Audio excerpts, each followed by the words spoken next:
144 साल की तो बात ही झूठी है। तो झूठा प्रचार करके लोगों को आपने आकर्षित कर दिया। जब आपके पास भोजन नहीं है खिलाने के लिए तो आप लोगों को आमंत्रित क्यों कर रहे हो? अब लोग आ जाएंगे, उसके बाद खाएंगे क्या? क्यों नहीं मुख्यमंत्री जी ने कहा कि हमारे पास इतना एकड़ की ज़मीन है, इतना एकड़ के रास्ते हैं, इतने वाहनों के लिए जगह है, उतने लोग कृपा करके आइए, बाकी लोग मत आइए ताकि अब व्यवस्था न फैल जाए। अंधाधुंध लोगों को आमंत्रित कर दिया गया कि आइए आइए आइए, अब दोबारा नहीं मिलेगा मौका। और उसके बाद कोई देखने वाला नहीं, पुरसा हाल नहीं। कि ये तो राजनीतिक दलों की अपनी भाषा होती है, और जब मौका आता है तो वो लोग अपने ढंग से अपनी बात कहते हैं। लेकिन एक सनातनी होने के नाते, कुंभ में जाकर लौटे हुए अनुभवी होने के नाते, और आप चैनलों के माध्यम से परिस्थितियों को देखने समझने के नाते हम क्या कहना चाहेंगे? आप ये बताइए कि 300 किलोमीटर का जाम लगता है, कुप्रबंधन नहीं है तो क्या है? जो लोग वहाँ पर पहुँचे हैं 25-25, 30-30 किलोमीटर उनको पैदल चलना पड़ता है अपना सामान उठा करके। कुप्रबंधन नहीं है तो क्या है? जो वहाँ पर जल स्नान के लिए धारा आ रही है उसमें मल जल मिला हुआ है, गंदे नालों का, स्नान के योग्य उसको वैज्ञानिक लोग नहीं मान रहे हैं, और उसी में आप करोड़ों करोड़ लोगों को नहाने के लिए विवश किए हुए हैं। वो अपनी श्रद्धा से नहा रहे हैं, वो अलग बात है, लेकिन आपका तो काम था कि नालों को थोड़े दिन के लिए या तो रोक देते या तो डाइवर्ट कर देते, ताकि कम से कम स्नान के समय शुद्ध जल उनको धारा का मिल सकता। वो नहीं कर पाए तो इसका मतलब क्या है? इसका मतलब है कि कुप्रबंधन है।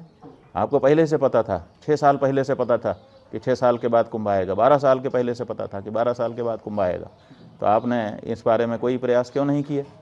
तो कुप्रबंधन की तो, और इतने सारे लोग मारे गए।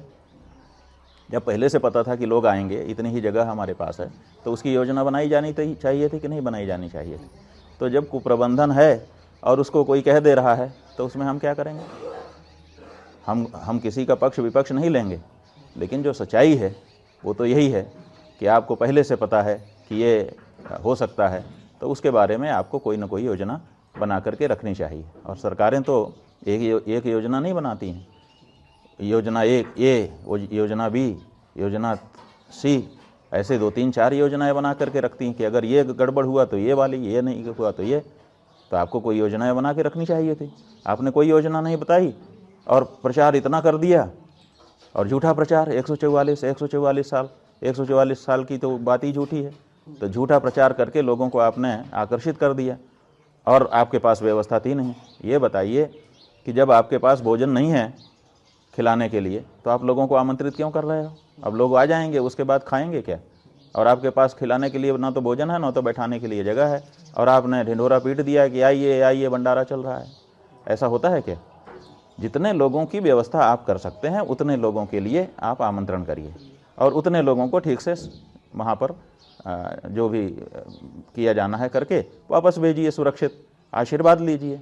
ये तो ठीक लगता है। क्यों नहीं मुख्यमंत्री जी ने कहा कि हमारे पास इतना एकड़ की ज़मीन है, इतना एकड़ के रास्ते हैं, इतने वाहनों के लिए जगह है, उतने लोग कृपा करके आइए, बाकी लोग मत आइए ताकि अब व्यवस्था न फैल जाए, किसी के प्राण चले जाएं, ये मैं नहीं चाहूँगा। इस बारे में क्यों नहीं सतर्कता बताई गई? लेकिन नहीं किया गया। आखिर व्यवस्था क्या होती है? आखिर किस लिए अधिकारी होते हैं? किस लिए उनको बड़ी बड़ी सुविधाएं और बड़ी बड़ी तनख्वाह दी जाती है? किस लिए बताइए? यही सब के लिए तो, कि वो सुव्यवस्था बनाएंगे बैठ करके। लेकिन ये सब कुछ नहीं हुआ। अंधाधुंध लोगों को आमंत्रित कर दिया गया कि आइए आइए आइए, अब दोबारा नहीं मिलेगा मौका। और उसके बाद कोई देखने वाला नहीं, पुरसा हाल नहीं। पुल बनाए गए, वो पुल बंद कर दिए जाते हैं। आखिर पुल काहे के लिए बनाए गए थे? लोग इधर से उधर आवागमन कर सकें। लगा दिया, जो जाना चाहे वो जा भी नहीं सकता, जो आना चाहे वो आ भी नहीं सकता। कोई आपके पास वैकल्पिक मार्ग नहीं है कि अगर कोई फंस गया है, समस्या में है, उसके लिए हम एक और सुरक्षित रास्ता रखें, उसमें से निकाल करके उसको आगे बढ़ा दें। ये सब तो व्यवस्था में किया जाता है ना। तो ये जो क्राउड मैनेजमेंट का जो सिद्धांत है, उस सिद्धांत का भी परिपालन यहाँ पर नहीं किया गया। हॉस्पिटैलिटी का जो सिद्धांत है कि हम मेज़बान हैं, हम अगर लोगों को आमंत्रित कर रहे हैं, आवाहन कर रहे हैं, तो उतनी व्यवस्था हमारे पास होनी चाहिए, उसका भी कोई ख्याल नहीं रखा गया है। और यहाँ तक कि लोग मर गए तो उस मृत्यु को छिपाने का भी काम आपके द्वारा किया गया, जो घोर अपराध था।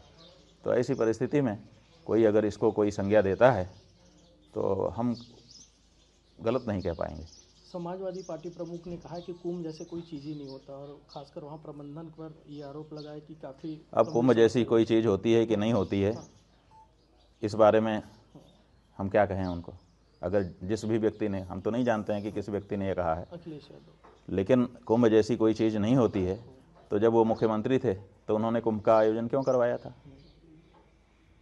अगर कुंभ जैसी कोई चीज़ ही नहीं होती है तो फिर कुंभ के लिए उन्होंने फंड क्यों निकाला था? कुंभ के लिए एक प्रभारी मंत्री क्यों बनाया था? कुंभ में स्वयं क्यों 3-4 बार आकर के निरीक्षण परीक्षण कर रहे थे? क्यों कर रहे थे? इसका जवाब उनको दे देना चाहिए। और अगर ये जवाब नहीं देते हैं तो हकीकत को छिपाने वाला बयान देने का उनको कोई अधिकार नहीं।